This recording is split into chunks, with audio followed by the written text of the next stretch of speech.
విద్యార్థులకు నాణ్యమైన భోజనం అందించడం కోసమే హాస్టళ్లు, సంక్షేమ వసతి గృహాలు, ప్రభుత్వ పాఠశాలలో ప్రత్యేక తనిఖీలు చేపడుతున్నామని జిల్లా కలెక్టర్ రాహుల్ రాజ్ అన్నారు. మెదక్ జిల్లా రామాయంపేటలో బుధవారం కలెక్టర్ రాహుల్ రాజ్ పర్యటించారు. స్థానిక సాంఘిక సంక్షేమ గురుకుల బాలికల పాఠశాల, కళాశాలను ఆయన ఆకస్మికంగా తనిఖీ చేశారు. ఈ సందర్భంగా విద్యార్థులకు అందుతున్న భోజనాన్ని పరిశీలించారు. నిత్యావసర సరుకులు, వంటగది, డైనింగ్ హాల్, వాష్రూమ్లను వారు పరిశీలించారు. అనంతరం వంట సిబ్బందికి పలు సూచనలు, సలహాలు చేశారు. అదేవిధంగా స్థానిక ఎంపీడీఓ కార్యాలయంలో ఏర్పాటు చేసిన సమగ్ర కుటుంబ సర్వే డాటా ఎంట్రీ కార్యక్రమాన్ని వారు పరిశీలించారు. తప్పులు దొరలకుండా డాటా ఎంట్రీ పూర్తి చేయాలని సూచించారు. ఈ కార్యక్రమంలో వారితో పాటు తహసీల్దార్ రజనీ కుమారి, ఎంపీడీఓ షాజులుద్దీన్ తదితరులు పాల్గొన్నారు.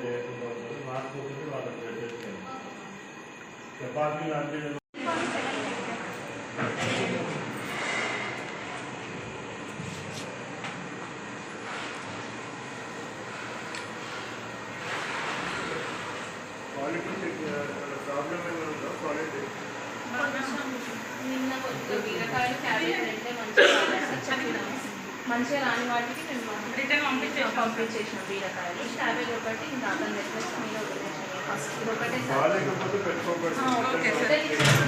బీరకాయలు బాగా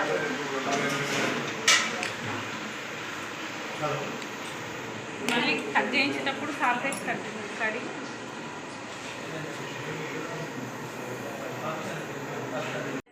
కంప్లీట్ అయినాక ఇది ఓపెన్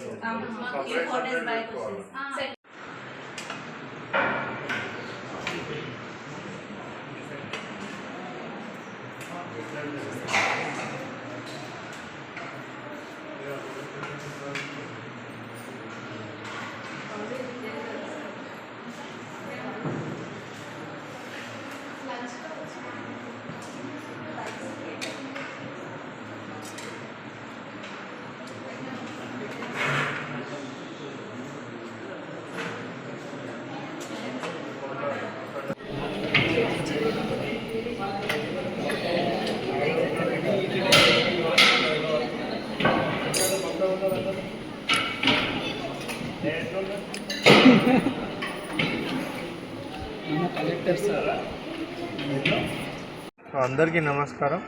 సో హానరబుల్ సీఎం గారి ఇన్స్ట్రక్షన్స్ ప్రకారం టోటల్ మన జిల్లాలో ఉన్న ఒక 105 residential schools, colleges, hostels, so వీటన్నిటిని కూడా మనము మండల్ స్పెషల్ ఆఫీసర్స్ని పెట్టడం జరిగింది.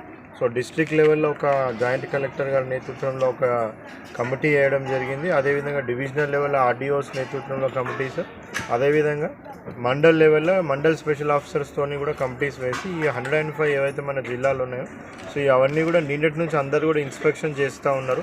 సో ఒక ప్రొఫార్మా కూడా వాళ్ళకి ఇవ్వడం జరిగింది. ఒక 4 మెయిన్ పాయింట్స్, స్టోరేజ్ అనేటివి ఎట్లా చేస్తూ ఉన్నారు, సో అదేవిధంగా ఏవైతే వెజిటేబుల్స్, గ్రాసరీస్, ఎగ్స్ ఇవన్నీ సప్లై అవుతూ ఉన్నాయో సో అవన్నీ కూడా ప్రాపర్గానే సప్లై అవుతున్నాయో లేవా, సో క్వాలిటీ ఎట్లా మెయింటైన్ చేస్తున్నారు వాటి మీద, అదేవిధంగా యుటెన్సిల్స్, కంటైనర్స్ అవన్నీ అడిక్వేట్గా ఉన్నాయా లేవా, లేకపోతే ఇంకేమైనా అవసరం ఉంటే వాటిని సమకూర్చే విధంగా దాని మీద, అదేవిధంగా వాషింగ్. సో మెయిన్ మనకు ఫుడ్ పాయిజనింగ్ అవి కేసెస్ ఏమైనా ఎందుకు వస్తాయంటే సరిగ్గా వాష్ చేయకపోతే కూడా వస్తాయి. సో ఆ వాషింగ్ ఎట్లా చేస్తూ ఉన్నారు, ఆ కిచెన్ షెడ్ ఎట్లా మెయింటైన్ చేస్తూ ఉన్నారు అనేసి అవన్నిటి మీద, అదేవిధంగా ఇవంతా చేసినాక సర్వింగ్ కూడా చాలా ఇంపార్టెంట్. సో అంత మంచిగా ఉండి సర్వింగ్ చేసేటప్పుడు కూడా ఒకవేళ ఎవరైతే సర్వ్ చేస్తూ ఉన్నారో వాళ్ళకి ఏమన్నా ఆల్రెడీ అనారోగ్యం పాలయ్యేసి ఉన్నట్టయితే వేరే వాళ్ళు కూడా వచ్చే ఛాన్స్ ఉంటుంది.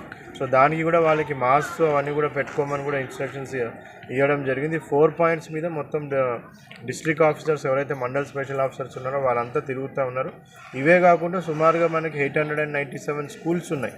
సో 897 స్కూల్స్ కూడా వీటన్నిటిని కూడా ఎవరైతే జీపీ స్పెషల్ ఆఫీసర్స్ ఉన్నారో గెస్టెడ్ ఆఫీసర్ ర్యాంక్ వాళ్ళు, సో వీళ్ళందరినీ కూడా ఈ రోజు నుంచి రేపు ఎల్లుండి ఈ 3 రోజులలో వాళ్ళ పరిధిలో ఉన్న అన్ని గవర్నమెంట్ స్కూల్స్, ఎందుకంటే గవర్నమెంట్ స్కూల్స్లో కూడా మిడ్ డే మీల్ మనం చేయడం జరుగుతుంది కాబట్టి అవన్నీ కూడా వాళ్ళని ఇన్స్పెక్ట్ చేయమని చెప్పడం జరిగింది. అంగన్వాడీ సెంటర్స్ కూడా ఇన్స్పెక్ట్ చేయమని చెప్పడం జరిగింది. Hospitals, Narsapur hospital, Toopran hospital, Medak hospital ఎక్కడైతే మనము ఫుడ్ సప్లై చేస్తున్నామో అవి కన్సర్న్ ఆర్డీఓస్ని కూడా ఇన్స్పెక్షన్ చేయమని చెప్పడం జరిగింది. సో వీటన్నిటి మీద మళ్ళీ ఒకరోజు సాటర్డే రోజు కూర్చొని అంతా ఇన్స్పెక్షన్స్ కంప్లీట్ అయినాక ఎక్కడెక్కడైతే గ్యాప్స్ ఉన్నాయో ఆ గ్యాప్స్ అన్ని కూడా ఫిల్ చేయడము. సో అదేవిధంగా అందరికీ కూడా కుకింగ్ స్టాఫ్కి అక్కడ ఉన్న మరిన్ని అప్డేట్స్ కోసం మా ఛానల్ని సబ్స్క్రైబ్ చేయండి.